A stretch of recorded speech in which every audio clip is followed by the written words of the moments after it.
Tonight, we're diving into a legendary tale from the pages of Arabian Nights, but with a twist. This is the story of a poor fisherman and the vengeful genie he accidentally sets free. But what starts as a fight for survival turns into something much deeper. A journey through fire, memory, and the power of forgiveness. Get ready for The Fisherman and the Forgotten Wish, a retelling that blends myth, magic, and heart. Let the weight of the day slip away. Take a slow, deep breath in and exhale gently. Feel your body soften, your thoughts grow lighter.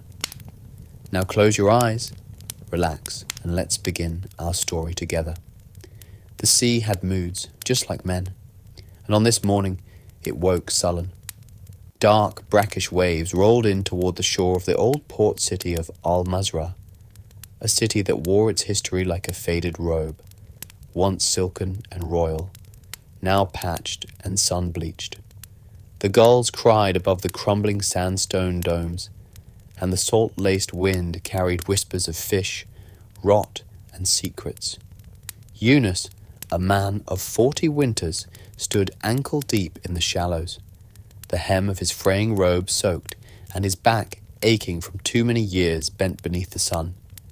His fishing net lay coiled beside him, patched more often than not, and the wooden cart he dragged behind him had lost a wheel long ago.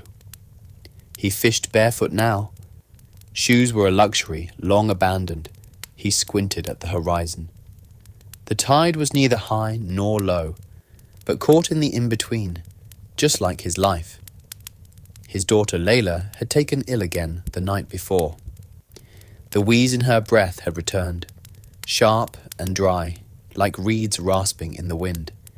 He needed coin, not for bread or dates, but for medicine, an herbal draught made by the apothecary in the West Quarter.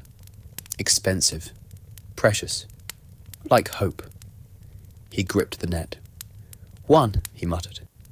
"Bismillah." He cast the net. It splashed into the shallows with the lazy grace of a tired bird. Yunus waited. The sea tugged back, indifferent. He hauled the net in slowly, hand over hand. The net came back full of bones. Not fish bones, human ones. Yellowed ribs tangled in the mesh, long femurs clacking against each other. A cracked skull grinned up at him through the ropes. Yunus flinched, heart thudding. The bones dropped from the net with a sickening thud. He stared at them for a moment, then muttered a prayer under his breath and cast the net again. "Two," he whispered. He threw the net farther this time, into deeper water. The sea caught it. Yunus braced and pulled again, arms straining. This time it was garbage, a torn sandal, a child's cracked clay doll, rusted coins that crumbled in his hand. Junk from the city's refuse, carried downriver into the sea. His stomach turned. There was nothing sacred in this water, nothing clean. "Three," he said. His voice cracked. The third cast dragged in something heavy. Yunus's hopes rose for a heartbeat. He leaned back, heels digging into wet sand. Out came the bloated corpse of a goat, its belly split open and filled with stones. The stench struck him instantly, sour and wrong, like rotted meat and curses. Yunus dropped the net and retched into the surf. He sat for a moment in the wet sand, chest heaving, sweat cold on his brow. The clouds above had thickened, dulling the sun. His hands trembled. Only one cast left. That was his rule. 4 tries each morning. The number given by the wandering fakir who had once shared his bread and told him stories of Solomon and the jinn. 4 is the number of mercy, the old man had said. If God does not grant it by the 4th, wait for the next day. Mercy, he thought. He did not feel it. His knees ached as he stood again. The net, now fouled with seaweed and bile, seemed heavier than before. 4, he whispered. This time he closed his eyes as he cast. The net vanished into the waves with a splash. Yunus didn't pray. He didn't hope. He just waited. The wind died. The rope jerked. Heavy. He staggered as he pulled. It scraped across the sand with a grating, metallic rasp, like something ancient being unearthed. From the surf, tangled in netting and weeds, emerged a massive brass jar, sealed with a heavy lid and blackened by age.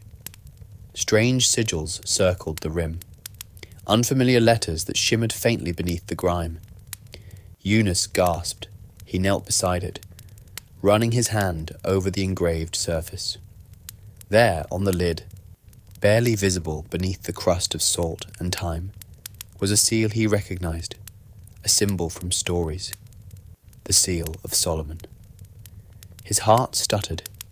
He had heard tales of such things, vessels sealed by the ancient king to imprison spirits. Jinn. His first instinct was to throw it back into the sea, but desperation made cowards bold, or fools.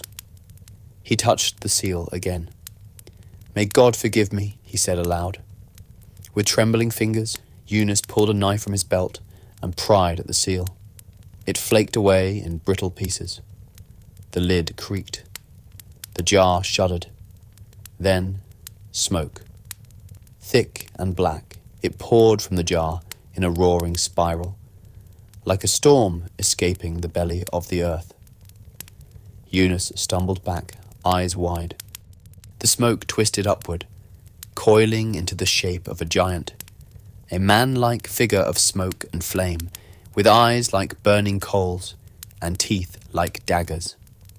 When the last of the smoke cleared, the genie stood taller than a date palm, his form half solid, crackling with heat and rage. Chains of shadow hung from his wrists. He looked down at Yunus. His voice thundered. "Who has freed me from my prison? Speak, mortal, so I may know the name of the one I shall kill." Waves hissed as they drew back from the sand, as if the water itself feared what now stood upon it. Seagulls scattered. Clouds darkened, casting long shadows across the beach. The brass jar, now empty, lay smoking behind Yunus, forgotten in the sand. The genie towered above him. His body was formed of dark fire and iron, a mass of molten smoke that shifted as he moved. His eyes glowed like embers in a kiln, ancient and cruel.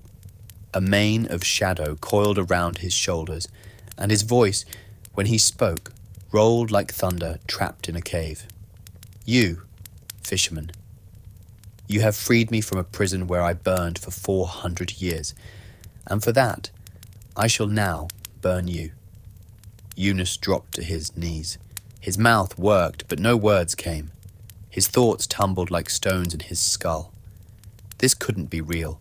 This thing, this monster, it was myth. A tale for children. A warning for fools. And yet here it stood, breathing flame into the sky, its fury pressing against Yunus's chest like a hammer. He forced out a whisper. "Why? Why would you kill me? I freed you." The genie bared his jagged teeth. "Once, long ago, I vowed that I would grant 3 wishes to whomever released me. For the first century of my imprisonment, that was my oath." The air turned colder. "In the 2nd century, I vowed to grant only 1 wish, but a great one. Wealth, power, even kingship." His voice deepened. "In the 3rd century, I swore I would kill the one who freed me, and grant nothing." His hands closed into fists. "And in the 4th century, I promised I would kill my liberator slowly, with fire, with pain, with joy. You are 4 centuries too late, fisherman." Yunus's heart pounded like a drum in a funeral procession. He scrambled backward in the sand, hands trembling. You would murder the man who saved you?" "You did not save me," the genie growled. "You merely broke my seal. A child with a stone could have done the same. You are nothing." The genie raised a hand. Smoke coiled around his wrist like a serpent. Sparks danced between his fingers, and the wind screamed. The air grew heavy with ash. Yunus saw a flicker of fire, and something in him, old, human, desperate, snapped. "Wait," he cried, holding up both hands. "Wait, Great One! If you must kill me, at least allow me a final request. Let me tell you a story. A short one." The genie paused. The fire coiled in his hand, unspent. "A story?" Yunus nodded quickly, breath shallow. "Yes, it is a tale of justice and cruelty. Perhaps, in hearing it, you will understand why sparing me may serve you better than killing me." The genie sneered. "You think you can stay my wrath with words?" "I think," Yunus said, voice steadier than he felt, "that you have been alone for 400 years, and stories are better company than screams." Silence fell. The genie tilted his head. The fire in his palm dimmed slightly. "Speak then," he said at last. "Speak your tale, fisherman. But know this, if it fails to move me, your screams will be the last sound you ever make." Yunus swallowed. He straightened, wiping sand from his robe, and took a breath. The wind calmed slightly, and the sea crept forward once more, curious. "I will tell you the tale," Yunus said softly, "of the owl and the falcon." He began to speak. His voice, though roughened by salt and years, had rhythm. His words painted pictures: an ancient palace in the desert, a wise king who trusted two birds to watch his court. The falcon, proud and swift, guarded the skies, while the owl, quiet and clever, watched the shadows. One day, the falcon accused the owl of betrayal, claiming he'd hoarded messages in the night. The king, furious, ordered the owl blinded. But later, the king discovered it was the falcon who had betrayed him, flying messages to the enemy in exchange for gold. The owl, now blind, had only ever tried to protect the court in silence. The genie listened, arms crossed, face unreadable. When Yunus finished, he bowed his head. "So tell me, Great One, if the falcon had listened first, would the owl still have his eyes?" Silence again. Then the genie turned and walked a few paces toward the sea, hands clasped behind his back. His form flickered with memory. Less smoke now, more man. He spoke without looking back. "You tell your tale well, but words are not truth, and I am not an owl." "No," Yunus said quietly. "You are the one with power, the one who must choose what kind of creature he wishes to be." The genie turned slowly. His eyes still burned, but the fire had dimmed. A storm on the verge of passing. "I will not kill you today," he said at last. "You amuse me, fisherman." That is all Yunus sagged in relief. "But know this," the genie continued. "If I remain in your world, and you displease me, your death will not be swift." He raised his hand, and the brass jar crumbled to dust. Yunus stared. "You're staying?" The genie nodded once. "You've awakened me. You owe me stories, and the world I left behind no longer exists. I have questions Yunus could not tell whether to feel grateful or doomed." "Then stay," he said, standing slowly. "But if we are to walk together, you must have a name." The genie's gaze narrowed. "My name is older than your language." "Then give me one I can speak," Yunus replied. After a moment, the genie said, "You may call me Zafir." The wind picked up again. The sea resumed its endless breath. The fisherman and the genie stood in silence, one born of desperation, the other of fire and vengeance. And overhead, the gulls began to circle once more. The night came gently over Al-Mazrah, like a mother pulling a veil over her child. Faint orange washed the edges of the sea, turning the clouds to fading embers. Along the shoreline, the city's lights flickered to life one by one, lanterns behind coloured glass, casting patterns on walls of mud brick and marble. The call to evening prayer echoed distantly, reverent and low.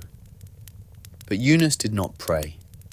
He sat beside a dying fire on the beach, the genie Zafir seated opposite him, half cloaked in smoke.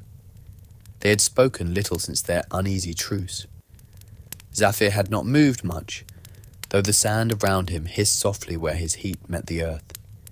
He sat cross-legged, arms crossed, brow furrowed, watching, listening. He was no longer a storm, but a smoulder, the kind of fire that sleeps beneath ash. Yunus felt it with every glance. "You promised a story," Zafir said at last. His voice was softer now, but no less powerful, like a distant avalanche, controlled but ever threatening to fall. "I did," Yunus replied. He stirred the fire with a stick, the embers shifting like fallen stars. Smoke curled around them, caught between sea breeze and ancient breath. "Then speak," said the genie, "but do not insult me with a tale of foolish men. Speak of kings, of betrayal. Tell me something true." Yunus nodded slowly. "Very well. I will tell you the full tale of the owl and the falcon, not the shortened version I used to buy my life." He settled into the sand. Zafir's eyes flickered, faintly golden, and Yunus began. "In a time long before cities rose and fell, before the reign of men over the jinn, there lived a great king who ruled not from a throne, but from the branch of a cedar tree. This king was a falcon, whose wings had darkened the deserts of 7 kingdoms, and whose talons had taken enemies from the sky. He was proud, swift, and loved by his court, for he brought victory to all. But the falcon, for all his strength, feared what he could not see.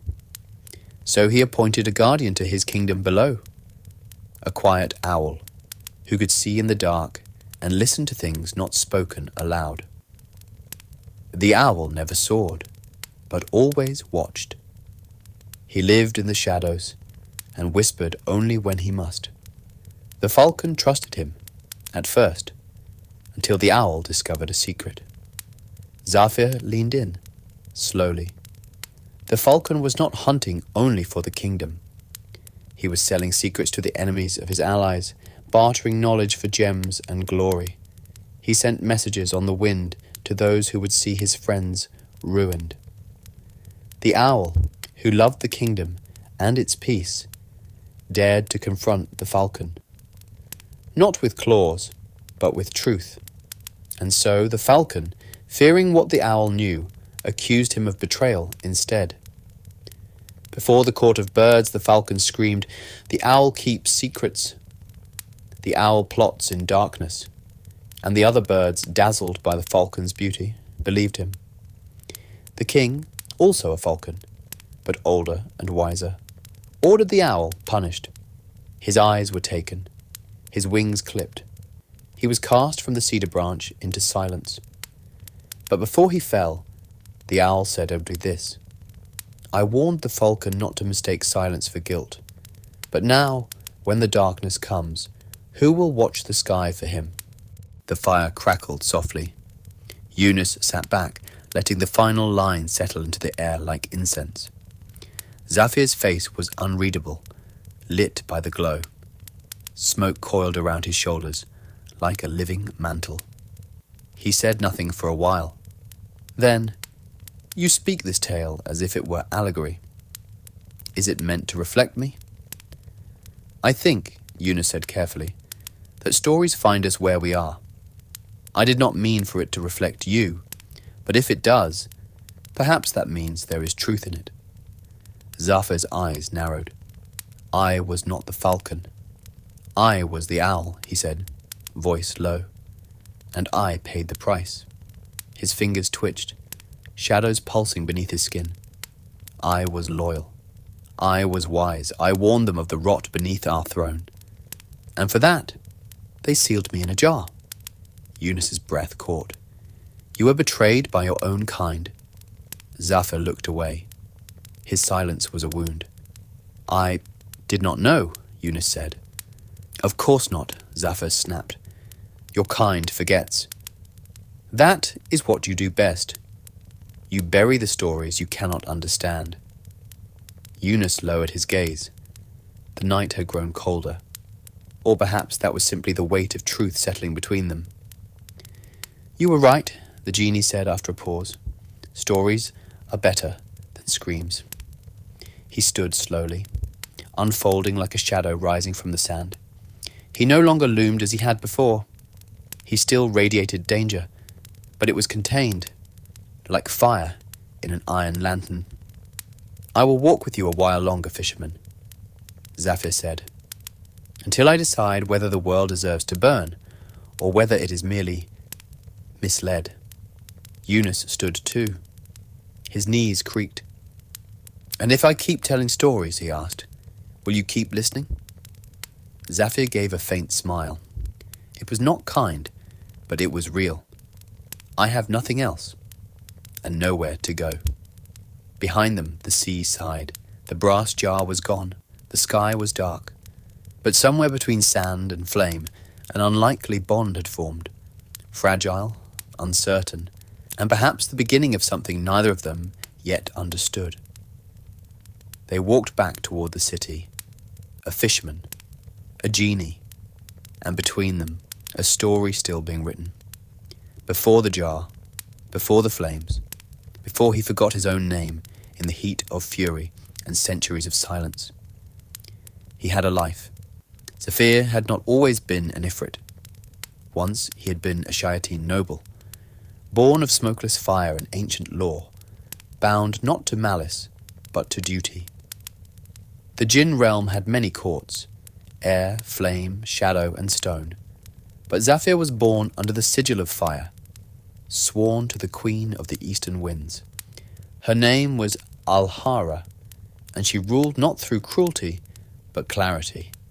Her justice was sharp as glass, and her temper colder than the moon. She had created Zafir herself, shaped him from a lightning storm over Damascus, breathed life into him during a blood eclipse, and set him loose to become her enforcer. You will burn what must be cleansed, she had said. You will not question the flame. You are my instrument. For 2 centuries, Zafir obeyed. He did not question.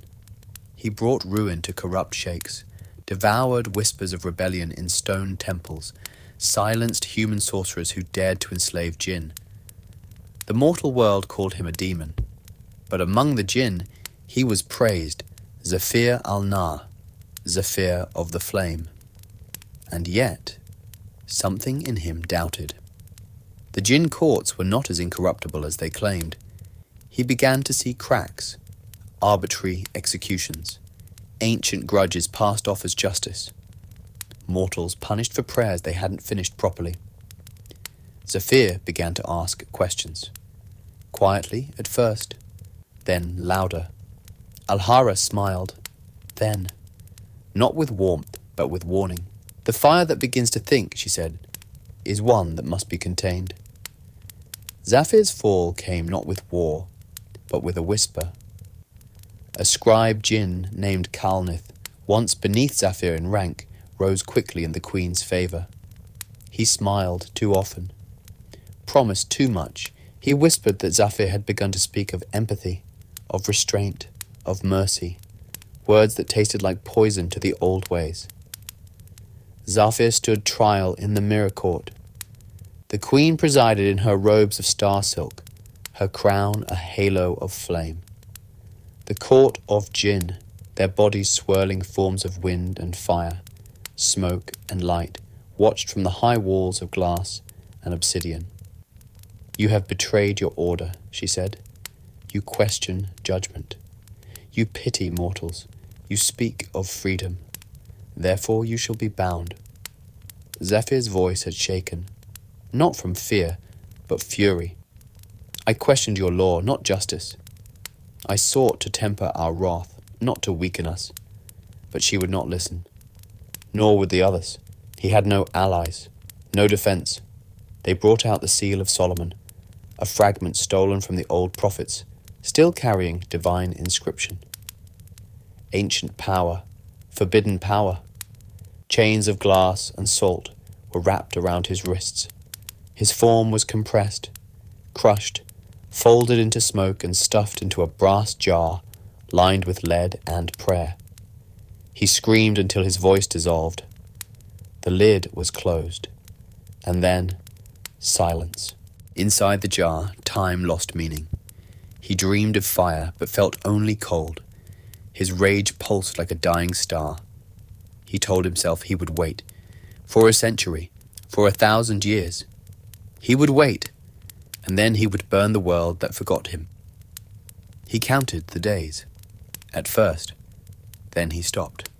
His name became ash in his own mind. Only hatred remained, until Annette touched his prison, and hands lifted him back into the sun. Zafir stood now in the shadow of Al-Mazrah's crumbling port wall, watching mortals move like insects between domes and streets, unaware of the power that stirred among them again. Beside him, the fisherman Yunus struggled to push his broken cart toward the market, his body bent by years and labor. Zafir, still half smoke, half man, narrowed his eyes. This world had changed. Its empires had fallen. The caliphs were gone, the temples dust, and yet still, mortals lived, traded, hoped. They had forgotten him, but he remembered everything. Chains of sand, Zafir whispered. They held me as surely as iron. I was not bound by metal. I was bound by betrayal. He watched Yunus cough, wiping sweat from his brow, stopping to rest his knees. Something stirred in Zafir's chest. Not pity, not quite, but curiosity. Al-Mazrah's bazaar was already alive when Yunus pushed his cart through the gate, its one working wheel squealing in protest. Spices drifted through the air. Coriander, cinnamon, black pepper, rose water, mingling with the smell of sweat, dust, and dung. Merchants shouted over one another. Boys darted between stalls with water jars, and women haggled in a half-dozen dialects. In the distance, a flute player spun notes over the noise. Ignored by everyone but a sleeping cat. Zafir walked beside him, unseen by the crowd, a glamour of heat and shadow masking his form. Only Yunus could see him. It had taken nearly an hour to convince Zafir to use the illusion. I will not skulk like a rat in your streets, the genie had grumbled. If you don't, there'll be more screams than stories, Yunus had replied. And you'll burn half the city before your second breakfast. Now, Zafir moved like a silent shadow, drifting behind Yunus with a frown etched into his sharp features. His eyes flicked to every human face, every crooked deal, every hungry child snatching figs from market carts. This world of yours reeks of desperation, he muttered. Yunus grunted. It always has. You were just sealed up too long to remember. They turned down a narrow alley lined with herbalists and apothecaries. Yunus recognized the faded sign of Ishrak the Green, a woman known for bitter brews that cured more than they killed. He knocked on the doorframe. A pair of sharp eyes appeared behind a curtain of beads. You're late, said Ishrak, pushing aside the veil. 3 days late. I had no catch, Yunus said, but I've brought silver. Ishrak scoffed, arms folded in her dyed robe. Half a coin won't pay for cinnamon, let alone the elixir your daughter needs. I can give you more by sunset, Yunus said. I found something, valuable metal from the sea. A trader may take it. Stories, stories. Ishrak shook her head. You always come with stories. She held up a vial of cloudy green liquid. You want this? Then bring me 3 dinars before sundown. Not 1, not 2, 3, or Layla gets nothing. She vanished back into her shop, beads clacking behind her. Yunus stood frozen. He had maybe 1.5 dinars left to his name. No buyer would pay full price for sea scrap in this market. And with only a few hours before the sun dipped beyond the minarets, he rubbed his face. His fingers smelled of salt and old fish. Behind him, Zafir growled, "You beg from this woman? You let her threaten your blood for coin? She's no worse than the rest of them," Yunus muttered. "She has medicine. She has power. I have nothing." "Why not take it?" Zafir asked coldly. "Burn the door. Seize the vial. Slit her throat if she protests." Yunus looked at him sharply. "Because then I'd never walk these streets again. And because I'm not you," Zafir's eyes narrowed. "No, you are weaker." Yunus turned and walked away without a word. As they passed the perfume stalls, a voice rang out, "Yunus ibn Rahim." The fisherman stopped. From behind a mound of silk and copper pots stepped a broad-shouldered man in golden robes, Rashid al-Kabir, a moneylender whose smile never reached his eyes. "My friend," Rashid said, teeth gleaming. "So good to see you walking. I had heard you were dead." "Not yet," Yunus replied. "Then I assume you've come to repay your debt." Zafir moved closer, watching carefully. "I don't have it yet," Yunus said. Rashid's grin widened. "But you see, the debt grows with time. With each day, more sand falls, and with it, more silver is owed." He leaned in. "Your daughter, sweet Layla. It would be a shame if she slipped away in the night. Accidents happen. Infections, fires, theft. Who would notice, truly?" Yunus's jaw clenched. Zafir's aura flared. A wave of heat sweeping through the alley. Rashid blinked. "What was that?" "Nothing," Yunus said quickly. "Just the sun."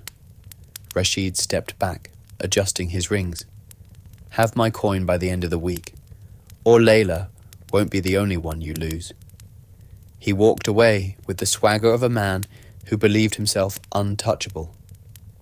When he was gone, Yunus slumped onto a broken crate. He didn't look up when Zafir spoke. "I should have turned him to glass." "Then what?" Yunus asked bitterly.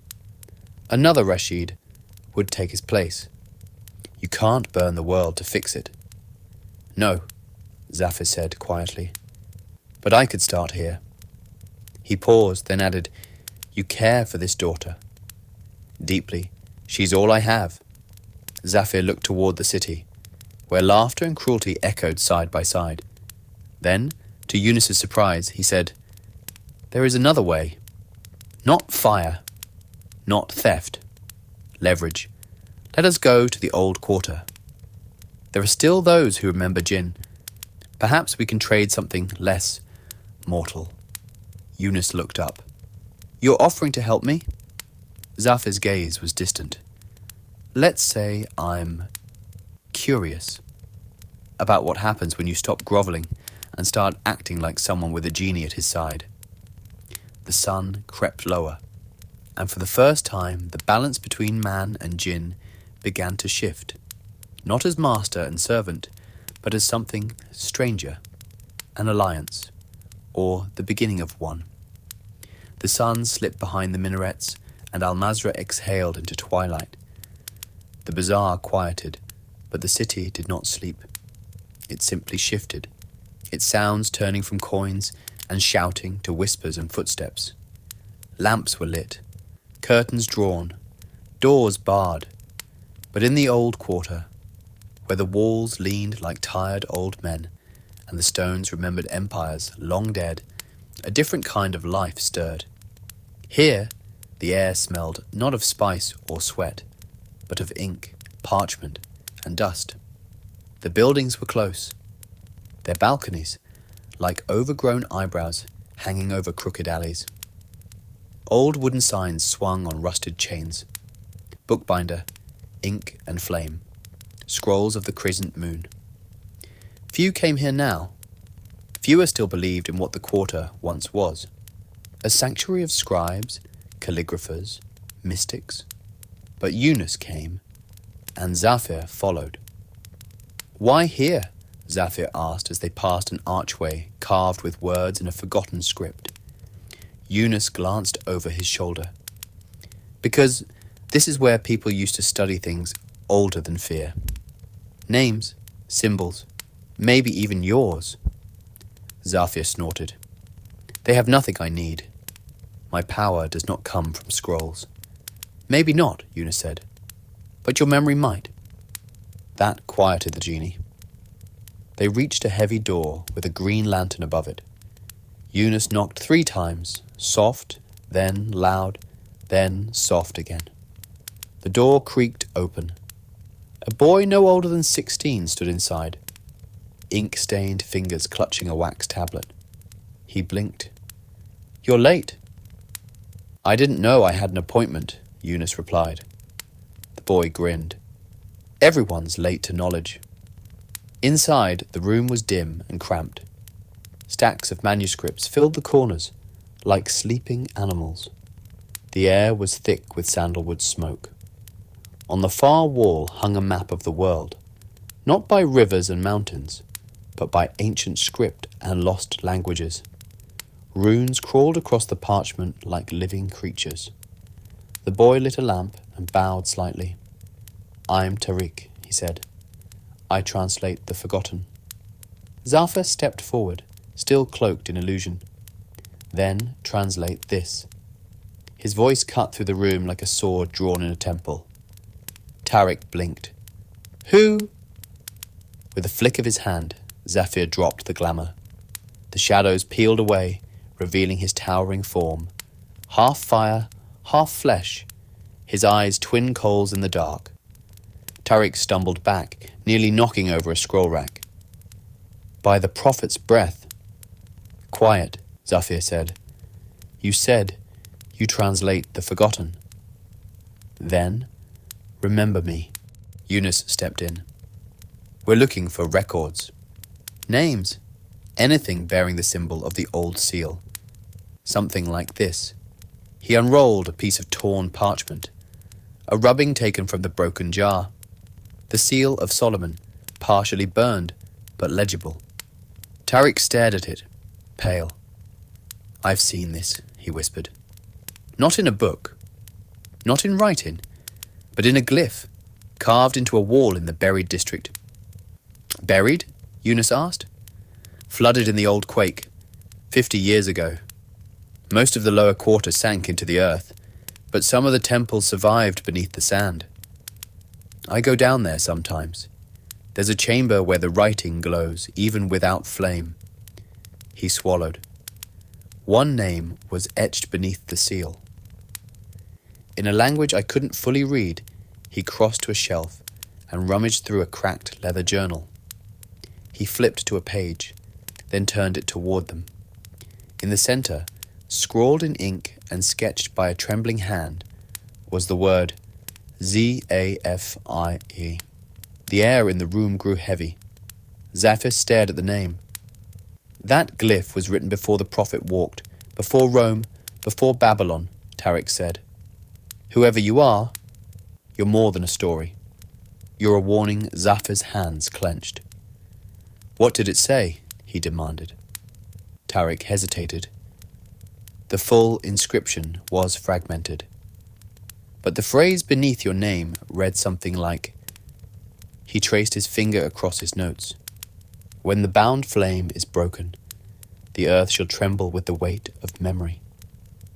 A long silence followed. Zafir turned away, fire rising in his shoulders, barely contained. Yunus felt the heat rise again. "Zafir!" But the genie's face was thunder. "This world still speaks my name," he growled. "Even buried, it remembers. And still, it lies." Yunus stepped between him and Tariq. "What lies?" Zafir's voice dropped. "That I was a warning. I was never a danger. I was a revelation. And they feared me for it." He stalked toward the doorway, smoke curling from his skin. Yunus called after him. "Where are you going?" "To remember," Zafir said, "and then to make them remember." As the genie vanished into the night, Tariq turned to Yunus, still pale. "That's not just an Ifrit," he said. "That's something far older." He was written into prophecy, into stone. "I know," Yunus said softly, "but I think he's forgotten he was ever more than fire." Tariq looked at him. "You're walking beside something that might end cities." "Maybe," Yunus said, "but right now, he's walking beside me. And that means there's still time." Outside, the wind picked up, and beneath the city, the buried glyphs stirred in their sleep, their old light flickering once more. By morning, the city wore a silver veil of mist, and Al-Mazrah's streets gleamed with dew, like threads of spider silk stretched between stone. Yunus returned to the scribe's shop alone. Zafir had not spoken a word after the discovery of his name beneath the city. He had vanished into the mist before dawn, not in anger this time, but something colder. Contemplation. Yunus wasn't sure which was worse. He found Tariq half asleep at his desk, face smudged with ink, one hand still resting on an open manuscript. "You haven't slept?" Yunus asked. The boy startled awake, knocking over a vial of black ink. "No time," he mumbled. "I kept thinking about that glyph, about what it meant."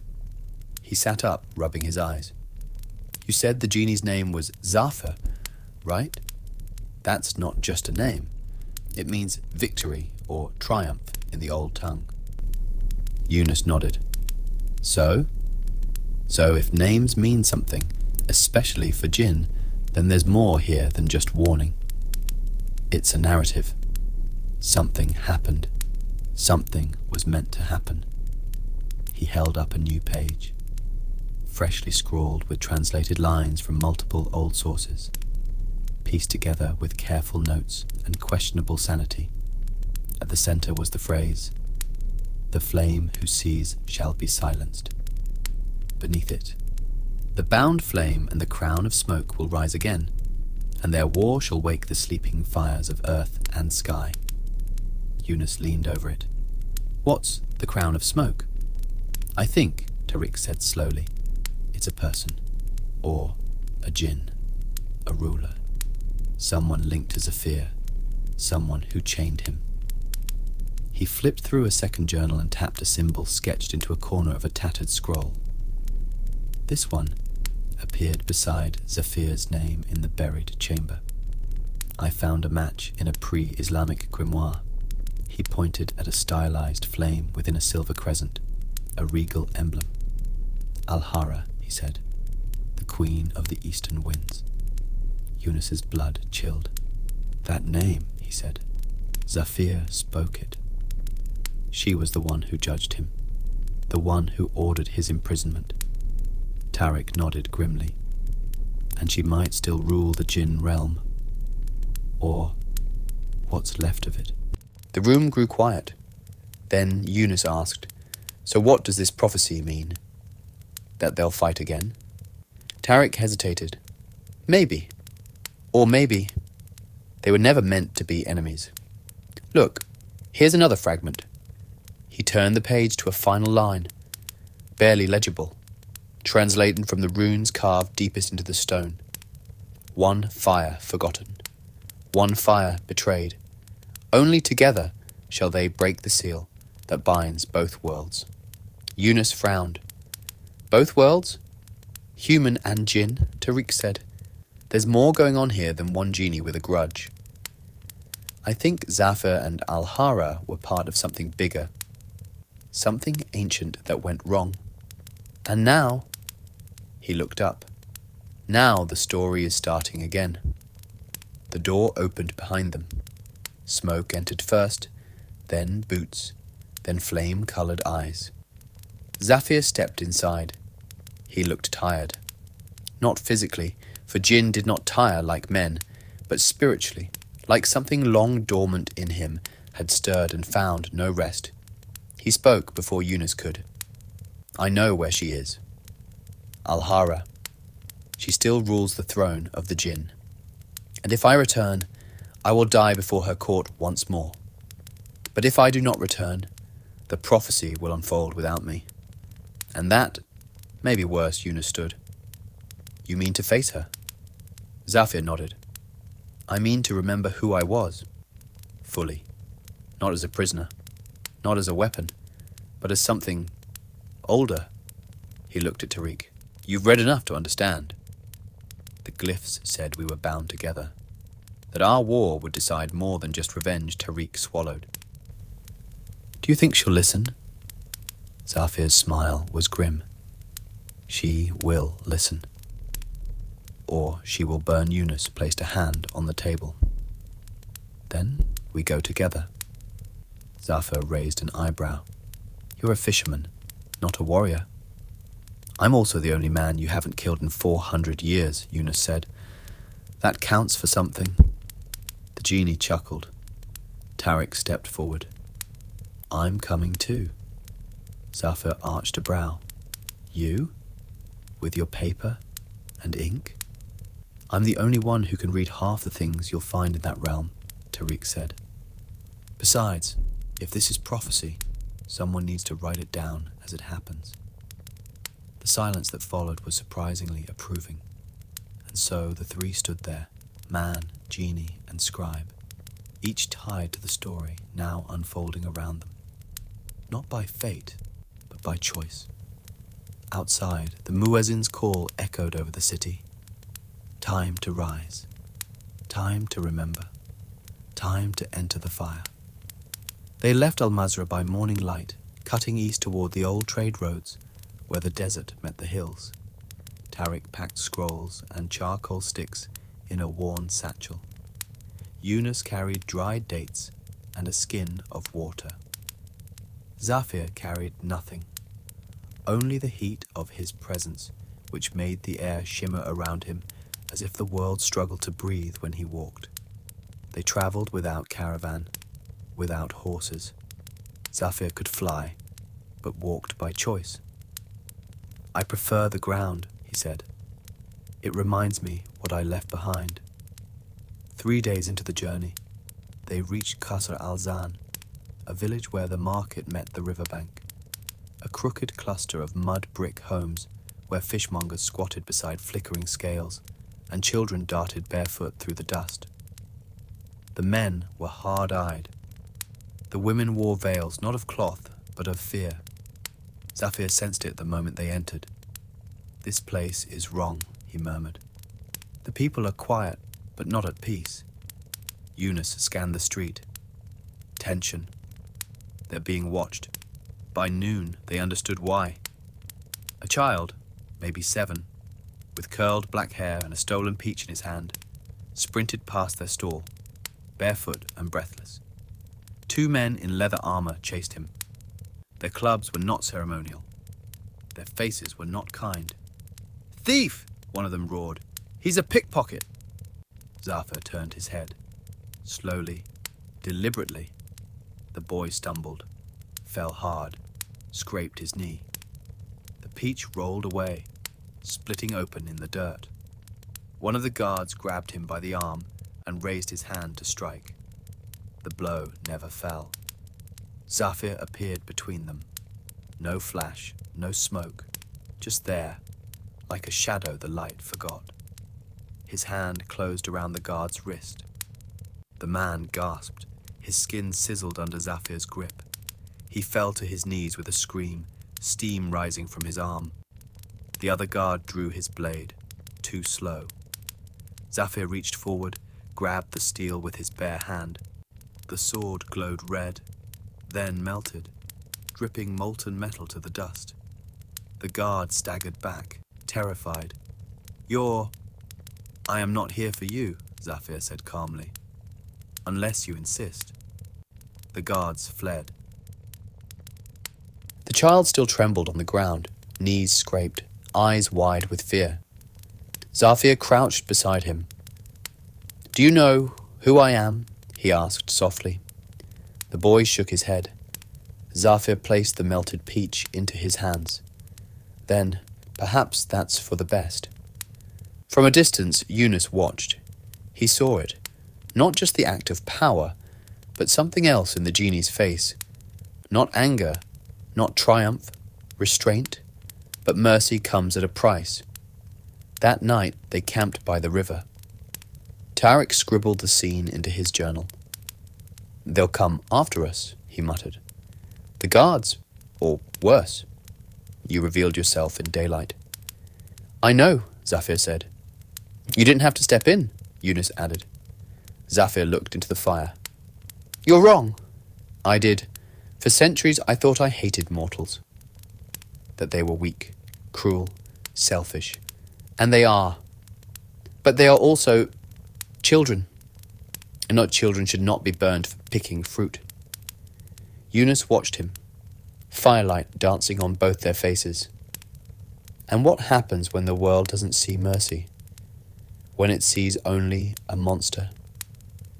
Zafir didn't answer, because behind them, from the direction of the village, came a sound carried on the wind. Drums, boots, and the low chanting of men who carried torches. Zafir stood. The flames around his shoulders began to rise. The drums grew louder. They echoed through the gorge as Yunus, Tariq, and Zafir climbed the narrow, winding path above Qasr al-Zan.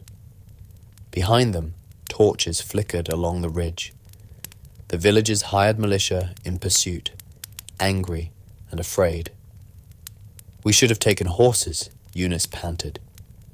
Tariq clutched his satchel with white-knuckled fingers. "We should have not fought soldiers in broad daylight." Ahead of them, Zafir climbed steadily, unaffected by the steep incline or the rising heat. The wind around him shimmered unnaturally, curling with ash and embers. They reached a plateau. Before them stood a cliff face split by a jagged crevice, a crack in the mountain that burned with no visible flame. Heat radiated from it like a living thing, warping the air, charring the nearby stones, black. Strange sigils were etched into the rock, glowing faintly in hues of copper and crimson. The cave pulsed like a heartbeat. Yunus wiped sweat from his brow. "This is it." Zafir nodded once. "The fire gate, the first of the old crossings between realms." Tariq stared, awe overtaking fear. "You mean it leads to—" "Yes," Zafir said, "to the realm of Jinn, or what's left of it." Behind them, voices rose, torches flickering in the growing dark. Yunus looked back. "If we go in, can we come back?" Zafir's eyes flicked to him. "You can. If you are not consumed," Yunus grimaced. "Comforting." Zafir stepped forward and placed his hand on the burning rock. The sigils flared in response. A low, thrumming sound. Not quite a song, not quite a scream, resonated through the stones. The cave opened wider. From within, a strange light spilled out. Neither fire nor sun, but something older. A memory of flame. Zafir turned. "This gate only opens to those with purpose. If your hearts falter, it will devour you. Choose now, walk forward, or turn away." Yunus looked to Tariq. The boy's mouth was set in a line of fear and determination. "I'm not going back," he said quietly. "There's nothing behind us but flames." Yunus sighed. "Then forward it is." They stepped into the gate. The world changed. There was no transition, no slow descent, no magical threshold. One moment they stood in heat and rock. The next, they were somewhere between. The sky was molten silver. The ground pulsed with veins of obsidian and glass. Floating islands of carved stone drifted overhead like shattered moons. Fire did not burn here. It whispered. And on the wind, voices, ancient, echoing, speaking no language Yunus knew, yet he felt them. Zafir walked ahead, slower now, almost reverent. "This place is not the Jinn realm itself," he said. "It is the border." a crucible. Only those who are remembered by the flame may cross. Tariq stared up at the sky. So, what do we do? Zafir stopped. They stood before a wide archway of carved brass and black stone, cracked and worn, but still pulsing with energy. Symbols, older than any scripture, ran across the arch's inner curve. Zafir placed his palm on the center. "I will call the fire," he said. "If it still knows my name, it will answer." He spoke a word. It was not a name, not in any mortal tongue. It sounded like a desert storm swallowing a city, like a volcano remembering it was once a god. The air around them ignited, not with flame, with memory. Suddenly Yunus saw visions, Zafir in his former glory, standing atop a burning palace, chains of light on his wrists. A woman of smoke and sapphire, Queen Al-Hara, eyes sharp as obsidian, watching him fall. A shattered seal, a prophecy. The image of two flames, one rising, one breaking. Tariq gasped, his knees buckled. Zafir stood still, surrounded by the fire, unmoving. The archway responded, its carvings blazed like stars in eclipse. Then, from the flame, a voice emerged, not Zafir's, not human, something old, something judging. "You were cast down. You were broken. You are not as you were." Zafir raised his head. "But I am not nothing, and I have returned." "Then be tested," the voice said. "One flame forgotten, one flame betrayed.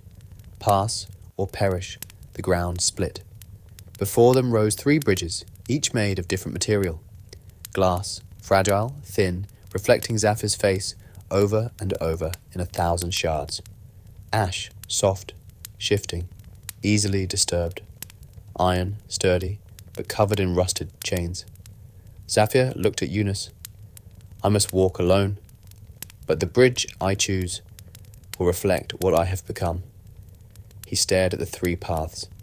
After a long moment, he stepped onto the bridge of ash. It crumbled beneath him with every step, but he did not fall, because he did not run. He walked slowly, thoughtfully, as if he knew now that power was not weight, but balance. Each step he took solidified the path, until he reached the other side. The archway opened. The light faded. The voice spoke once more. "You are remembered, Zafir al-Nar. The fire still knows you. Pass." They stepped forward, together. Beyond the threshold, a vast valley of floating islands spread into the horizon. The realm of the jinn, veiled in smoke, lit by unseen suns. Zafir looked back only once. "I thought it would reject me," he said softly. "You didn't walk like a monster," Yunus replied. "You walked like a man." The jinn realm unfolded like a dream caught in amber. Islands of obsidian and floating palaces drifted in the air, tethered by glowing chains of wind and fire. Rivers of molten glass coursed through the sky like serpents, and bridges of starlight blinked in and out of existence. The laws of gravity, light, and time here did not bend. They danced, answering to the will of ancient beings. Yunus felt it the moment they passed through the arch, a pressure behind his eyes, as if the realm itself were watching him. Tariq could hardly speak, and Zafir stood taller. His form grew sharper here, less smoke, more memory. The heat he carried no longer smouldered in resistance. It thrived, fed by the place that once called him brother. "This was your home," Yunus whispered. Zafir said nothing, but his silence was loud. They crossed a bridge made of fire that did not burn, and stepped onto an island lined with silver trees whose leaves sang softly as the wind passed. There, waiting with spears of crystal and masks of obsidian, stood the Queen's Guard, 6 jinn, armoured in robes of flame, eyes cold. "Zafir al-Nar," the captain said, voice like cracking ice. The Queen summons you. She always did love theatrics, Zafir muttered. The guard stepped forward. Your companions must be bound. No, Zafir said. They walk with me. They are mortal. They are mine. The guards hesitated. Then, with a sharp gesture, they motioned the group forward. They were led into the mirror court, carved inside a mountain of hollowed crystal. The chamber shimmered with reflections, not just of bodies, but of moments. The walls showed memories, flickering and half-formed. A djinn war in the sky, a mortal woman laughing beside a river, a flame-coloured child training with a blade of smoke. Yunus looked away. He felt as if he were being peeled open. At the far end of the court, upon a throne of white flame and black stone, sat Queen Alhara. She was not beautiful. She was terrible. Radiant and cold, with a face carved from shadow, and eyes like polished obsidian. Her robes shifted like clouds before a storm. Her crown hovered, a circlet of fire that changed shape every few seconds, as if even her authority was too great to hold still. She smiled, not with warmth. Zafir, you return at last. I wondered if the jar had broken for good. Zafir did not bow. I return because prophecy stirs. Alhara tilted her head. Prophecies stir like dust in wind. They mean nothing unless acted upon. I come not as your prisoner, Zafir said, nor your weapon. A ripple moved through the watching court. Jinn of all kinds gathered, floating or standing, silent and watchful. You come with mortals, the Queen said, eyes falling on Yunus and Tariq. I come with witnesses, Zafir said, to speak what you buried. Alhara's smile faded. You come seeking your name again, she said. And yet, Zafir, you never lost it. You gave it away, Zafir's fists clenched. You used the seal of Solomon. Against your own kind, you left me no choice. You silenced me because I spoke truth. You endangered our realm by courting change. I tried to save it, Zafir roared, voice shaking the crystal walls. You ruled with fear. I offered a path of balance, of peace with the mortals, and you caged me for it. Fire bloomed around him, not wild, but full of sorrow. The court murmured. The memories in the walls flickered, and then, softly, Yunus stepped forward. You were afraid, he said to the Queen. All eyes turned to him. You feared what he saw, that the jinn were drifting into madness, that pride would eat you. You feared the truth, Alhara looked at him as one might look at a scorpion on silk. You speak boldly for one so breakable. I've been broken, Yunus replied, but he pointed to Zafir. He's still standing, after centuries in darkness, and he didn't kill me. He listened, the Queen's eyes narrowed. You brought a mortal here to shame me. No, Zafir said quietly. I brought him to remind me that even fire can choose to warm, not burn. The room went silent. Then Alhara stood. The flames around her flickered blue, the colour of ancient heat. You want redemption, Zafir? Then earn it. She raised her hand, and the throne split into 3 burning pillars. Face the 3 trials of the mirror court. 1 for memory, 1 for mercy, 1 for silence. If you survive them, I will return what I took, and we shall see if you are still more than flame. Zafir looked at Yunus, then Tariq, then stepped forward. I accept. The mirror court emptied. The jinn departed silently, vanishing into flame, smoke, or wind. Even Tariq was escorted out by masked guards, despite his protests. Only Yunus remained. The Queen allowed it, not because she trusted him, but because, in her own words, mortals are excellent listeners. especially when they hear things they were never meant to survive. Now, he stood beneath the flickering white flames of her broken throne, hands clasped behind his back, trying not to show his shaking legs.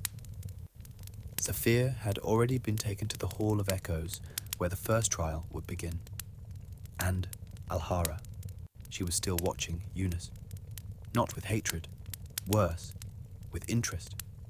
"You walk beside one of the oldest flames," she said at last, "and yet you carry no blade, no oath, not even a title. Why?" "Because I'm not here to fight," Yunus replied. "I'm here to keep him alive. By telling stories." Her smile curved like a sickle. "You think words can guard someone from prophecy?" "No," Yunus said. "But they can remind someone who they were before prophecy tried to own them." Her gaze sharpened. "You believe Zafir is worth saving. That makes you either very foolish or very dangerous." Yunus swallowed hard. "Then, let's be dangerous together." Alhara descended the throne. Her steps were slow, ceremonial, each one echoing across the crystal hall. She circled Yunus like a hawk, and when she spoke again, her voice was almost gentle. "He was once my right hand, my fire in the dark. I made him, shaped him. He burnt the world at my command. And then he began to ask questions." She stopped behind Yunus. "Do you know what happens when a flame starts to think?" "Yes," Yunus said. "It remembers what it used to be." Silence. Then, "What would you give, mortal, to see him freed from my grip? To have him walk beside you unbound, not as a creature of vengeance, but as something real?" Yunus turned to face her. "What do you want?" Alhara raised a hand. A small orb appeared, spinning, burning with slow blue fire. Yunus recognized it at once. Zafir's soul fragment. The piece she had taken when she bound him. The piece he still lacked. "This is what he needs to be whole again," she said. "Without it, he will never be more than half of himself. A beast tamed by anger. Give me something equal, and I will give this." Yunus felt the weight of her gaze. "What?" he asked. Her smile grew cruel and curious. "Your voice. You give your stories so freely. Let me take the source. Give me your voice, Fisherman, and you may take his soul." Yunus blinked. "You mean I would go mute? Forever?" He hesitated. The silence stretched. Then, "I'll do it," Yunus said. "No," said a second voice. Zafir stood in the doorway, smoke trailing from his shoulders, eyes burning, not with fire, but memory. He looked exhausted. His clothing was soaked in ash. His hands trembled. His face was pale, a rare thing even for a jinn. But he stood tall. "I heard everything," he said. "You will not pay for what was taken from me." Yunus stepped forward. "You need it." "I will win it," Zafir interrupted. "With truth. Not sacrifice." Alhara studied him. Then, to Yunus's surprise, she laughed. Truly laughed, as if something in Zafir's defiance pleased her. "Very well," she said. "Then the bargain remains unwritten, and the second trial awaits. But first," Yunus had to ask, "what was the first trial?" Zafir turned to him, quietly. "Memory. She made me relive the last day I saw her. The trial, the betrayal, the moment I was sealed away. But she didn't realize that I've replayed that day every night for 4 centuries. And I no longer weep when I see it. I understand it." He turned back to Alhara. "You want to test me?" "Test all of me." She nodded once. "The next trial will not be yours alone," she said. "It will test your bond with the mortal.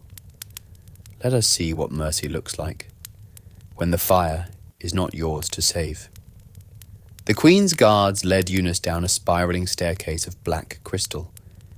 The air grew dense and quiet, and each footstep echoed with strange delay. as if time itself were uncertain here. Zafir was not permitted to follow. "This trial is not yours," Alhara had told him. "And if you break its bounds, the final trial will be denied. Choose your principles, Flame, now." Yunus walked alone, into a place built not of stone or spell, but memory. He emerged into a vast, dark chamber. A single flame hovered in the center, flickering weakly, like a dying candle. The ground beneath it was ash, soft and uneven, as if the floor had once burned and never healed. A voice echoed, ancient, feminine, not Alhara's. "This is your fire, Yunus ibn Rahim. It burns with what you carry, grief, regret, buried wounds. Walk into the center, touch the flame, and face what remains in you." Yunus hesitated. His hands trembled, but he stepped forward. When he touched the flame, the world exploded in silence. He stood in a small room of woven reed mats and clay walls. The air was warm, smelled of honeyed tea and jasmine oil. And there she was, Amira, his wife, alive. She sat by the window, laughing, her voice a bell in his memory. She looked over her shoulder and smiled at him. "Yunus, you're late again. The dates are drying. Go check them before the birds do." He took a step toward her. He couldn't help it. His throat closed. "Amira." She tilted her head. "What's wrong with you, husband? You look like you've seen a ghost." He reached out. She was warm, real. The door opened. A child, Layla, younger, perhaps 4, came running in. "Baba, Baba, look, I caught a frog." She held it up proudly. Yunus laughed, or tried to. The sound came out broken. This is not real. This is a memory. And he knew what came next. That evening she coughed. It started small, a scratch in the throat, then wheezing, then blood. The fever rose fast. Too fast. He'd gone into the storm for medicine, slipped in the mud, lost time. By the time he returned, "Yunus," she'd whispered, voice cracking, "promise me you'll raise her with stories. Not bitterness. Promise me. You'll forgive yourself." And she died before he could say yes. The memory shattered. Yunus dropped to his knees in the ash. His face was streaked with tears. His hands shook. He could not breathe. "Why are you doing this?" he shouted at the empty air. "What does this prove?" The voice replied, "You say you walk beside fire without fear. But what of sorrow? You lead a flame back into mercy, yet carry embers of guilt you refuse to name. Burn them, or be consumed in the mirror court above." Zafir stirred. He felt it, not with eyes or ears, but through the bond that had formed between him and Yunus. Thin as thread, strong as steel.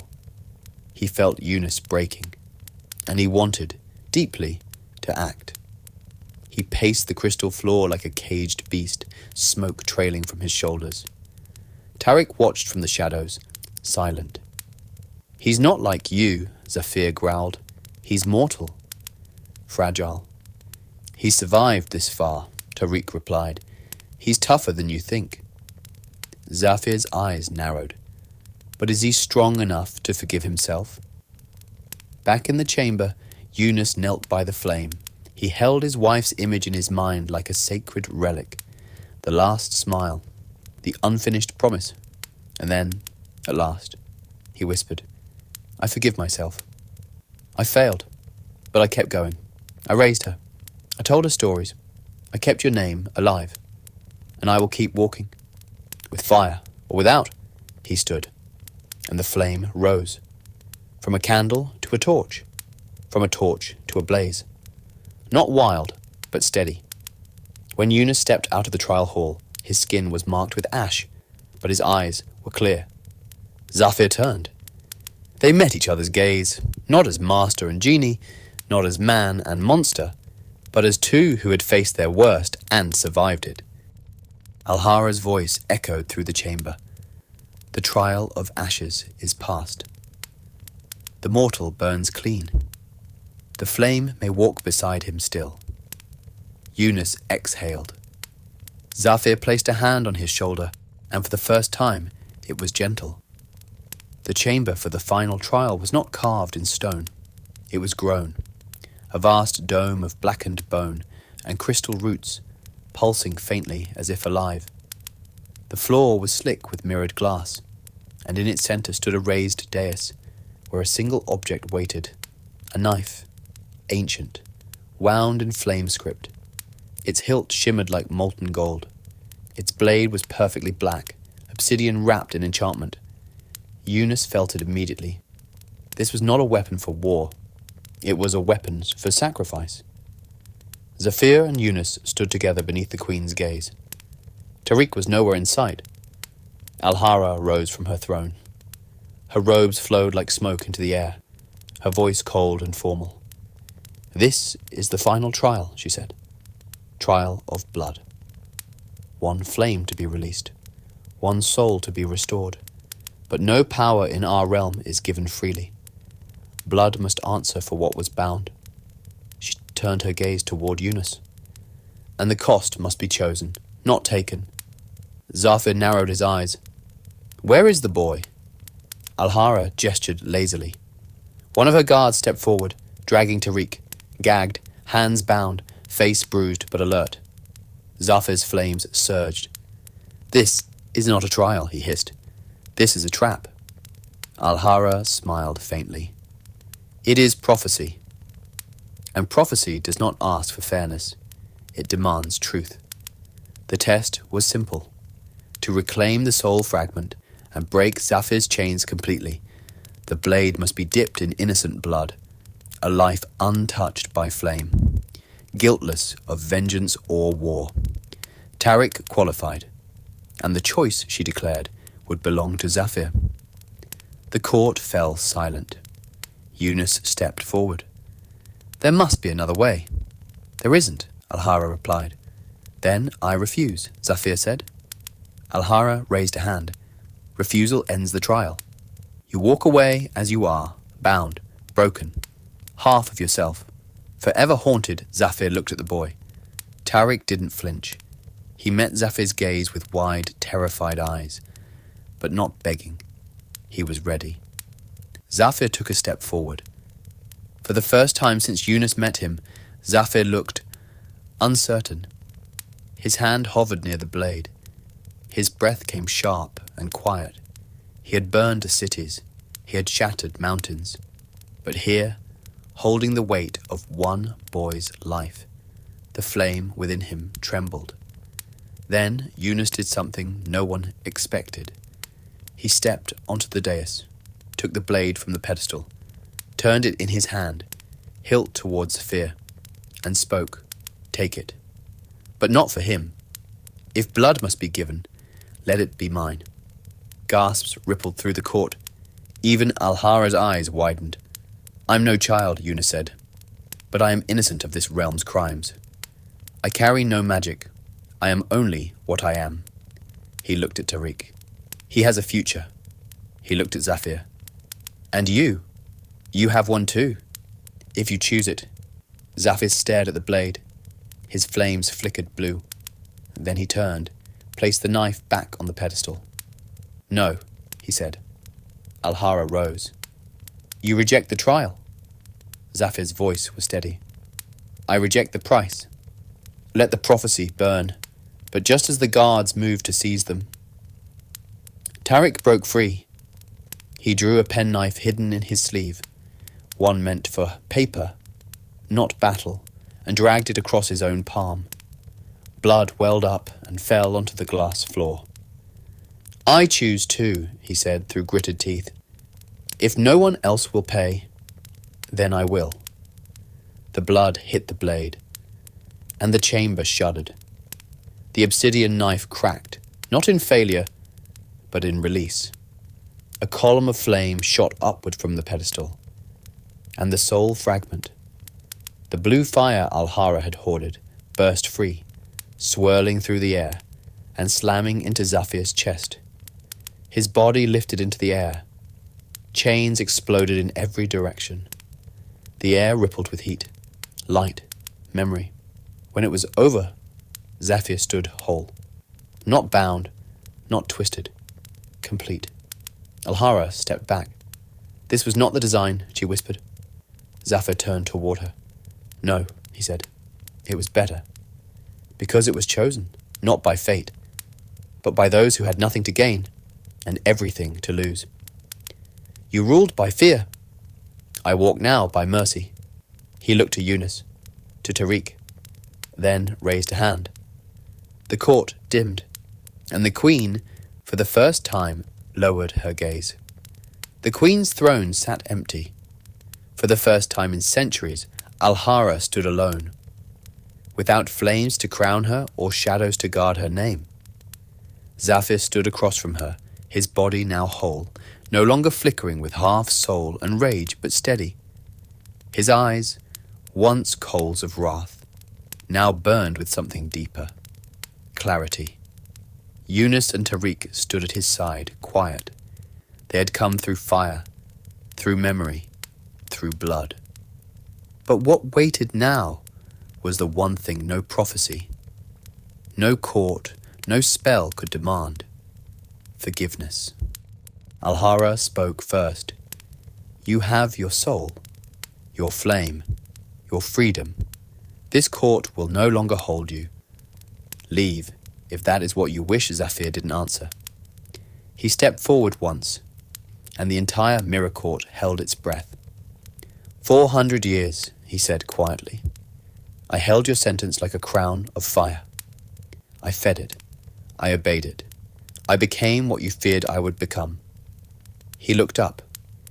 I burned the world in my mind long before I could burn it with my hands. Alhara's lips parted, just slightly. And now? She asked. Zafir approached the dais, not as a prisoner, not as a weapon, as an equal. You asked me once if I would kneel again, he said. He paused, then lowered himself to one knee. The court gasped. Even Yunus took a step forward, confused. But Zafir didn't kneel in surrender. He knelt in choice. I kneel not to you, he said, but to myself, to what I choose to be next, not the avenger, not the exile, not the weapon. I kneel in silence, because silence means I no longer need the fire to speak for me. The room fell quiet, truly quiet, not the stillness of tension, but of something sacred. Zafir stood again. I forgive you, he said to the queen, but I will not forget. Alhara closed her eyes. For a moment, she looked tired, not weak, not defeated, but aged, like someone who had finally lost the illusion of control. She stepped down from the dais and bowed. It was not a queen's bow. It was an apology. The walls of the mirror court began to shift. The memories in the crystal dissolved, one by one, not erased, but released. A door opened behind them, not made of stone, but light. The way home. The Jinn realm would live on, but its fire had changed. Outside, in the place between worlds, the three companions stood in silence. Yunus looked to Zafir. What now? Zafir looked to the horizon. Now, I return your kindness. In full. The desert wind was softer than Yunus remembered. It whispered across the dunes like silk drawn through fingers, carrying the distant scent of salt, old stone, and sun-warmed earth. They had returned through the fire-gate, back to the mortal world, though somehow the air now felt thinner, lighter. The realm of the Jinn no longer weighed on them. The mirror court was behind them, before them, the shore, the sea, and home. They walked in silence for some time, the three of them, Zafir quiet, Tariq still limping slightly from his self-inflicted wound, and Yunus, changed. His face was still weathered, his back still bent, but something in his shoulders had lifted, a weight gone, not from any magic, but from the choices he'd made. When they reached the old hill above Al-Mazrah, they stopped. Below them, the city shimmered in late afternoon gold. Children shouted in the streets. Lanterns swayed in the breeze. Smoke curled from bakeries and tea houses. Life, fragile and unfair and beautiful, moved on. Zafir turned to Yunus. "One wish," he said. "One truth. One moment. Any shape, any size, the old bond is fulfilled. I ask, not in servitude, but in honor." Yunus looked out at the city, then down at his hands, then into Zafir's eyes, and he said, "Heal my daughter." Zafir blinked. He had expected more. Gold, land, immortality, or nothing at all. But not that. "You could ask for riches," Zafir said. "To never fish again. To be king, you could erase your pain. You could even wish to forget me." "I don't want to forget you," Yunus said. He smiled, just a little. "And I don't want to be king. I want her to breathe without coughing. I want her to run again. I want to hear her laugh like she did when Amira was still alive." Zafir said nothing for a long time. Then he raised his hand, not with flame, not with drama, but gently. The wind stilled, the light bent, and somewhere across the city, in a narrow room with a cracked window and a faded blue curtain, Layla sat up. She blinked once, then smiled. The spell was so quiet, Yunus didn't even feel it. But he knew. He knew the way a father knows when a storm has passed, not because he sees it, but because his bones no longer ache. Zafir stepped back. "It is done," he said. "You didn't need to do it," Yunus replied. "You're free now." "I didn't do it because I had to," Zafir said. He turned to face the sea. "I did it because for the first time in my life, I wanted to know what it felt like to give something and expect nothing in return." Tariq wiped his eyes.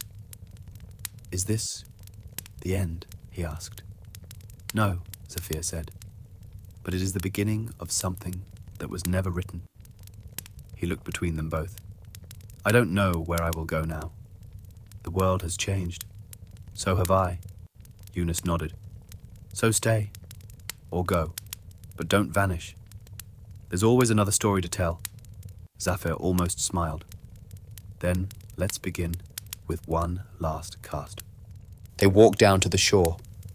Yunus took his net, the same one he'd used when this all began, and cast it into the sea. It hit the water with a familiar splash. He pulled, hand over hand, slowly. And when it came up, not gold, not jewels, just fish. Good fish. Enough for dinner. Enough for the day. And somehow, that was everything. The sun rose over Al-Mazrah with no ceremony. No fire in the sky. No fanfare of prophecy. Just light touching rooftops, warming stone, stirring gulls from their nests. It was a morning like any other. And that, Yunus thought, was the miracle. He sat on the worn step outside his home, a clay cup of tea in hand, watching Layla chase a striped cat through the alley. She ran without coughing now. No wheeze, no tremble in her chest. Her cheeks had colour again. Her hair, always wild, caught the sunlight like strands of honey. She was laughing. Not the tired laugh he'd learned to be grateful for, but a real one. Loud, joyful, unafraid.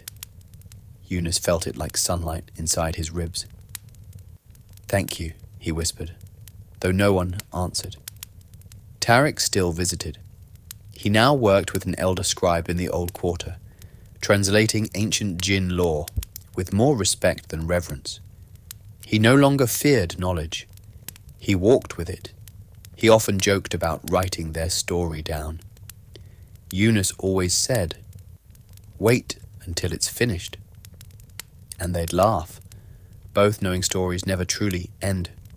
As for Zafir, he hadn't stayed, not in the city, not in the world. He left no trail, no flame in the sky, no storm to mark his passing. Only a message left in the sand by the shoreline. The sea was the first to hold me. You were the first to set me free. If you ever need the fire again, cast your net. 4 times. That morning, Yunus walked to the shore. Not because he needed help. Not because Layla was sick. Not even because he wanted to test the words. But because the sea had been quiet for too long, and he missed his friend. He cast his net. Once, bones. Twice, broken glass. Thrice, a goat skull. And on the 4th, he pulled up an old empty jar. Cracked. Burned. The seal of Solomon. Long broken. Glinted faintly in the light. Inside, nothing. But beside it, tangled in the net, was a single, bright red feather, smouldering gently. Yunus smiled. He placed the feather in his pocket, turned back toward home, and behind him, the sea whispered, not with fury, not with secrets, but with memory. It remembered, just like he did.